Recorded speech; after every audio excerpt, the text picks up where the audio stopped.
Like, isi-search natin yung longevity ng company. Sino ba yung CEO? Kamusta ba yung behavior? Paano nga ba bumili sa Philippine stock market? At ano ba dapat yung bibili natin? So, ang pag-i-invest sa market, meron akong tinatawag na dalawang category para i-consider para bumili tayo at magbenta ng stocks. We have fundamental analysis and technical analysis. For the fundamental analysis, dyan natin malalaman yung like, isi-search natin yung longevity ng company. Sino ba yung CEO? Kamusta ba yung behavior ng company? Kamusta ba yung pag-grow ng company throughout the years? And yung technical analysis, doon naman papasok yung, kasi ako personally, I'm a trader. So, I analyze the market. Binabasa natin yung behavior ng kandila, yung ano nangyayari sa pagba ng merkado.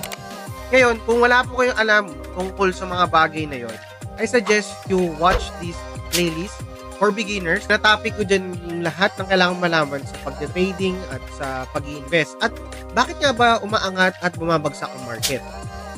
Ngayon naman, paano ba bumili? Tara!